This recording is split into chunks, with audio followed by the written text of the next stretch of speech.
Short week for the Giants as the Eagles come into MetLife Stadium for some Thursday night football. So we're going to switch things up a little bit, see if we can create a little bit of good juju around Quest Diagnostics Training Center. We switched our spots. Brendan London, Steve Serby, longtime New York Post sports columnist.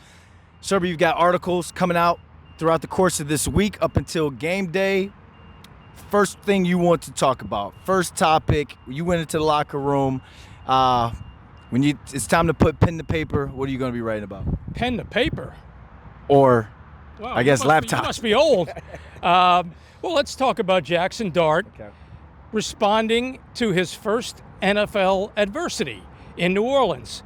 Everything was magic and beautiful for him at MetLife against the Chargers. He goes to the Superdome, and not everything was super. So he's fine. He's physically healthy. Emotionally, he's great. You always want to see how a quarterback will respond, and his teammates believe he will respond back at MetLife against the Eagles. And Dart's looking forward. He's heard a lot about this rivalry, a rivalry that the Eagles have dominated. 16 of the last 20 games the Eagles have won. Saquon comes in now, not the 2,000-yard Saquon, but a Saquon that's averaging 3.2 yards a carry. And but still, the Giants are on high alert because they know he could break out and embarrass the organization as he did a year ago in that 28-3 massacre at MetLife. Small sample size for Jaxson Dart so far. 2 games.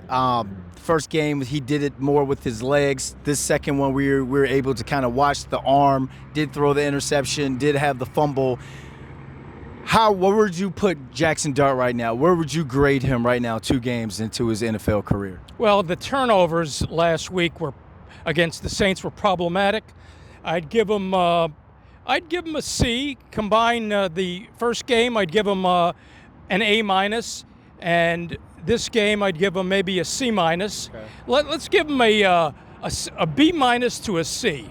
Okay. You're like one of my high school teachers that scaled it for me so I could pass there. I love it. Yeah, well, I got a lot of C- in high school, but I'm going to give him a B-. Yeah, and I'm with you on that one because there was a couple throws that he did show that were dropped that shows, okay, this is why this kid is the future QB1 of this franchise. Now, one problem he's going to face against the Eagles is Vic Fangio and that Eagles defense. You remember what Fangio did to Mahomes in the Super Bowl when the Chiefs' offensive line could not hold up. The good news for the Giants is Andrew Thomas is healthy, showed that he was healthy a week ago, is ready to go. It killed him a year ago. He missed that 28-3 Eagles game at MetLife. He'll be there this week. Illuminor looks like he's going to be ready to play right tackle. And Tyrone Tracy may be back for the Thunder and Lightning attack with Cam Scatterbo. So Dart will have some help this week. And, of course, his synergy with his buddy Theo Johnson. You know, they go out to New York restaurants together and they hook up on the field together. So that's pretty impressive. That's the best friend that you want. It's like when I see Victor Cruz and Eli Manning, like those two, like the chemistry is still there years later from playing with each other. But if you want to have a best friend on the team and you're a pass catcher, the quarterback is that guy. And I spoke to Theo Johnson and it's like, I asked him, like, where did this synergy, this chemistry come from? And Theo said that Jaxson texted him like a day or 2 after he was drafted and was like, hey, I can't wait to get to work with you. So those two have been preparing themselves for a moment like this. Theo, 3 touchdowns in 2 games. Daniel Bellinger was involved. So it's clear that Jaxson Dart likes throwing to the tight ends. Well, he doesn't have Malik Neighbors anymore. Jalen Hyatt, what can we say about him? We're still waiting for him.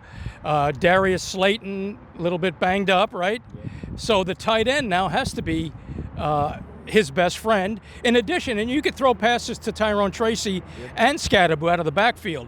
But, you know, the Eagles, Jaxson Dart now has been studied on tape by defensive coordinators around the league, and he's going to have to make adjustments with Brian Daboll to the adjustments that he's going to see. Yeah, those D coordinators are going to be looking for tendencies. How can they make the rookie unhinged at times and kind of force him off his mark? Now, I know he's a little bit more dangerous than Russ when it comes to scrambling and keeping a play alive.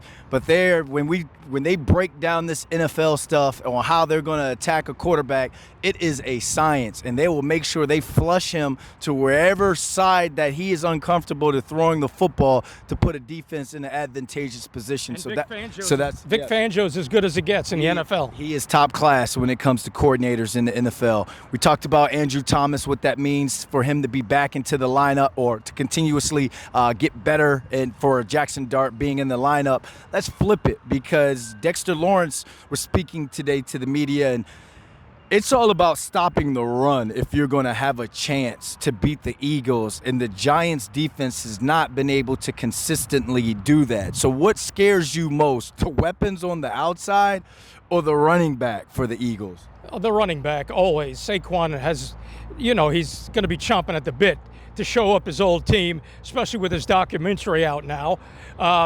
But he's averaging 3.2 yards a carry.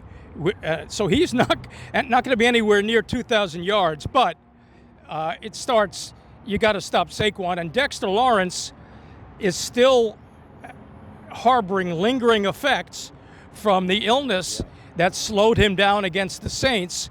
So he will not be 100% Thursday night. He's going to rest up these next couple of days, but obviously, Darius Alexander's a rookie. He's making progress, but stopping the run starts and stops with Dexter Lawrence, sexy Dexy. Yeah, that's almost like losing Malik Neighbors, on the D-line. Dexter Lawrence is Malik Neighbors in types of caliber of player and production. You didn't ask me about Abdul Carter. Abdul Carter. What? Funny. I'm asking you about Abdul Carter. Funny you should ask. Well, he was an Eagles fan growing up. Okay. He went to the Super Bowl last year when the Eagles won their second Super Bowl championship.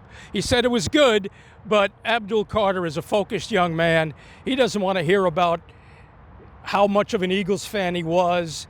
He doesn't want to hear about attending the Super Bowl. He just wants to get a sack. He wants to sack Jalen Hurts and impact the game the way he's capable of. Do you think that he will do that this week, or do you think we see a week where that Giants' big three or big four in pass rush fails to register another sack? Well, the Giants had several sacks a year ago in that 28-3 game, and I think Abdul Carter will get a sack. That's my prediction. He'll get a sack. Kayvon's been playing well. Brian Burns is a stud. I think, and the Eagles are a little bit banged up on the offensive line. So it's up to that defensive line to disrupt Jalen Hurts, stop the run, have some fun. That's what Jerry Reese used to say. But stop Saquon and make Hurts target his disgruntled receivers who have been moaning about lack of targets up until last weekend. Devontae Smith had a lot of targets. A.J. Brown, still not the happiest camper, and I'm not the happiest camper because he's on one of my fantasy teams. You don't play fantasy. Nah, not at all. You fantasy people, you guys, I don't know how you could be playing a guy and rooting for him, but playing against him in another league and rooting against him. I don't. So when the ball's in the air and it's a 50-50 ball, like, do you want him to catch it or drop it? Both. I'm in 5 leagues.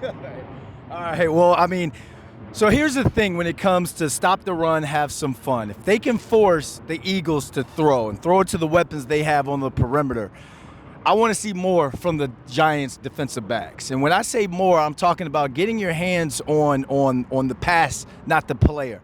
The most penalized team when it comes to defensive pass interferences. So that could actually be a bad thing that the Eagles are trying to throw the football down the field, because if the Giants DBs don't get their eyes back, get their head back, don't grab and make a play on the football, that's automatic first down, automatic drive extender. That's why they've invested all that money in those predators up front. Make life easier for the secondary. Now, the secondary hasn't been doing its part, giving an extra split second for those pass rushers to attack the quarterback. So the pressure's on the front line, Carter, Thibodeau, Dex, and Burns to make life easier on the defensive backs. And please, no more PIs on Deonte Banks. Yeah, lastly, the news broke, or Odell broke the news himself, that he is going to be serving a 6-game suspension for violation of the use of PEDs. We talked about before we started filming what Odell meant to the game, not only on the field, but off the field, the impact. Where does this put Odell's legacy now? I don't think it changes his legacy much. He was a guy who was headed for a Hall of Fame. And fall from grace is the way you put it. I was there the night he made that iconic catch. You were not there that night, right? No. And then he had the Lil Wayne interview, and then Pat Shurmur couldn't take any more of it. Dave Gettleman couldn't take any more of it. He went off to Cleveland, was exiled to Cleveland, as he put it. And then first half against the Rams, he was on his way to MVP of the Super Bowl. Yes, he was. And then, unfortunately for him, the injuries followed. Now he's a 30-something-year-old wide receiver who is looking for one last chance, and being suspended for 6 games is a sad end, if this is the end, to the Odell Beckham legacy. A guy that could have been and probably should have been a Hall of Famer. He was just electric. He was so much fun to watch. I still have my Odell jersey, I think. And there's probably still grown men out there with blonde mohawks. Like he made that much of an impact off the field. So, yeah. You hope he gets a chance somewhere after this 6-game suspension. But, just the way the league works sometimes, it can be funny. Go ahead and we'll wrap this thing up. When the Giants drafted him, they had a chance to draft Zach Martin, who is going to the Hall of Fame as an offensive lineman from the Cowboys. But Odell was the right choice at the right time, at that time, for Tom Coughlin, because they were desperate for a playmaker. And he sure was a playmaker until he wasn't.